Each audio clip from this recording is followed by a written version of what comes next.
Hi everyone, welcome back to TogetherweR Thursdays. This week we're talking about relapse and how to handle it, and also our dream vacation, our dream holiday. Relapse, tough subject. As usual, much has been said earlier in the week. Michelle talked about it is essential to acknowledge what's going on and to reach out, and Crimson Butterfly also talked about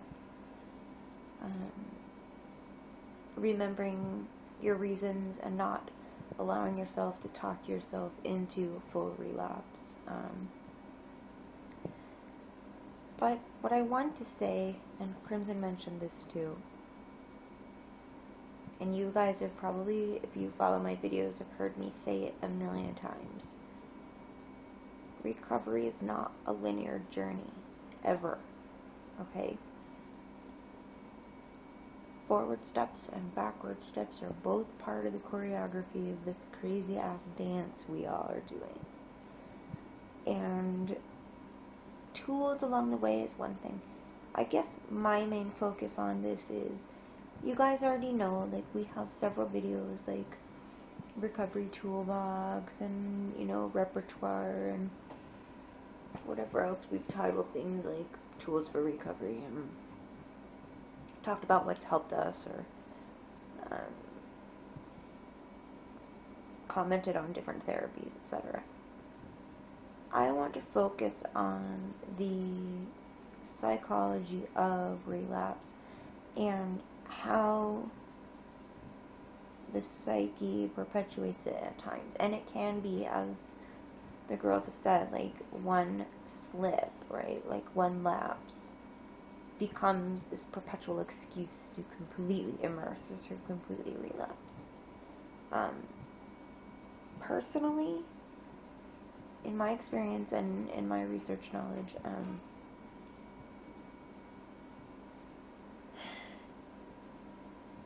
it is very difficult when you are in that mindset to pull yourself out.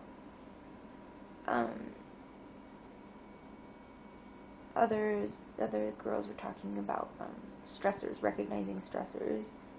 If you are feeling deeply triggered, try to evaluate why. But I think the number one thing is be gentle with yourself. It's not easy. It can be frustrating as hell. It can be frightening. It can feel like a reversal of all your progress. Again, we tend to think in these black and white absolutes, and it's not true. If you regress, it doesn't mean you're all the way back at ground zero and have to start this journey over again. It doesn't work that way.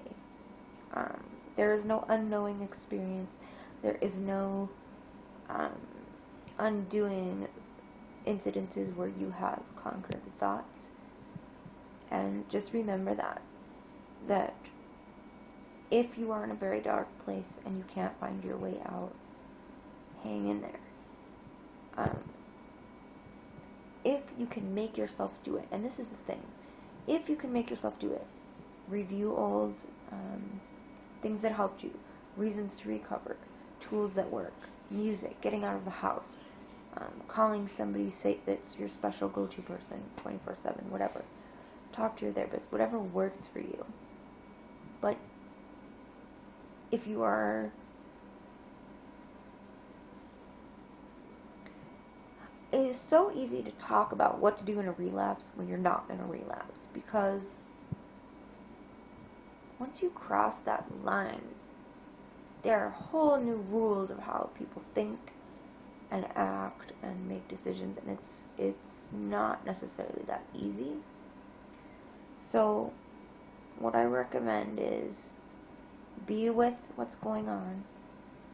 Try to let your thoughts and emotions come. Be with those feelings rather than trying to suppress them or resist them, or even if you're just kind of feeling indifferent or apathetic toward recovery, and you might it can feel like a relief to just let go and kind of justify it. That is the battle that one must learn to manage, and may have periods of remission where thoughts die down to barely a whisper in the back of your head, and you're able to override it and follow your meal plan exactly and get through those patches. So I think in working your way back from a setback, then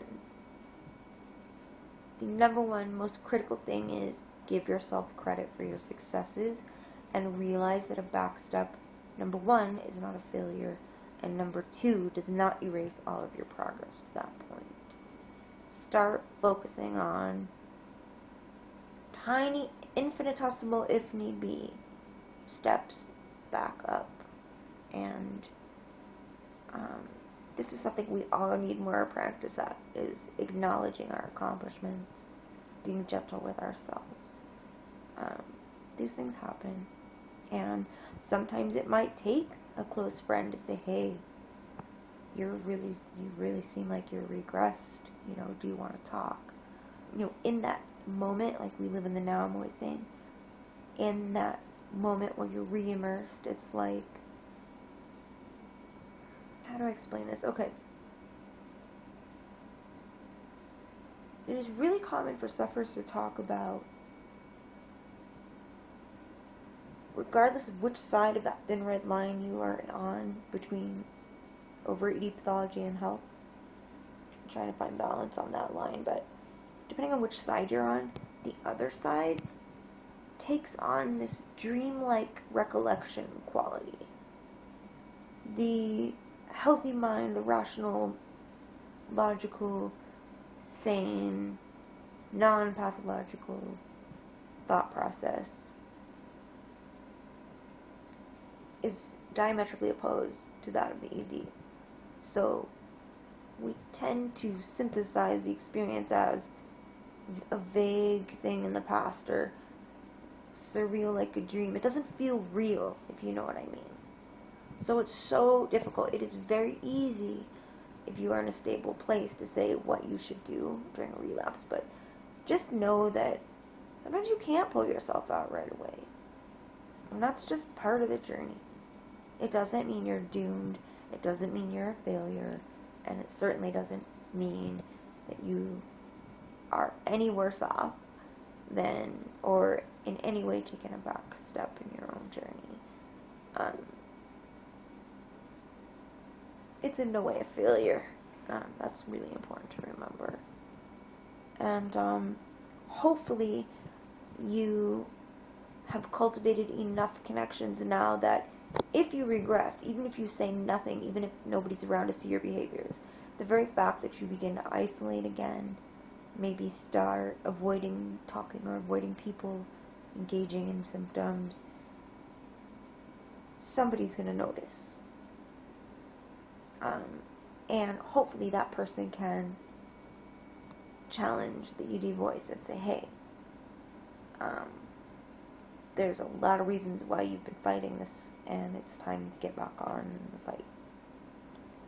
It doesn't always work, but that's why it's so important to have a solid support network. Sometimes you can't pull yourself out, and it does take somebody else to stand up to that voice and be like, no, this is not going to go on. I won't tolerate it.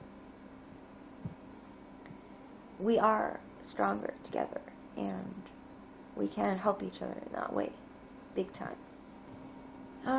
Yeah, so I guess just be gentle with yourself and realize that setbacks are not failures, nor do they negate progress made. They happen. It's kind of par for the course with the pathology. It is very typical for individuals who have gone through a significant period of time with an eating disorder to recover, or I tend to think of it as like remission versus activation more. I just personally don't think there's a cure. I think one must learn to manage, and may have periods of remission where thoughts die down to barely a whisper in the back of your head, and you're able to override it and follow your meal plan exactly and get through those patches. Eileen, what helps Mama? Who helps Mama? My tilty-headed Eileen helps Mama. Yes, you do, cutie pie. You help me all the time. Eileen says, I know when you don't feel good. I can whine and tilt my head and be cute. Yes, you're so cute, baby. You're so cute. They know. They totally know. If you don't have a pet, and I can't even imagine why you wouldn't, but that's just me.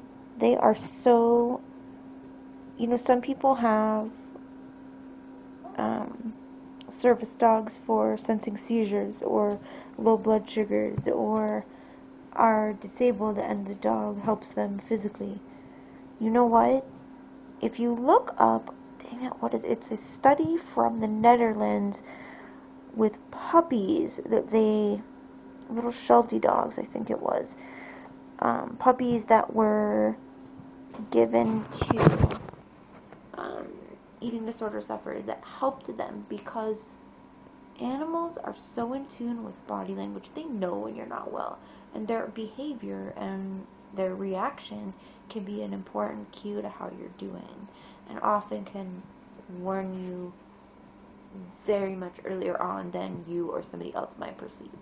So therapy animal might be a really good option to stay strong. They are immensely beneficial, sentient, empathic, warm, soft, unconditionally loving, awesome support. But yeah, depending on which side of the line you're on, the other side is going to feel like a mist-covered netherworld of vague recollection. And this is the dilemma. When you're sick, you can't fathom being free of the bad thoughts. You can't fathom breaking the rituals and surviving.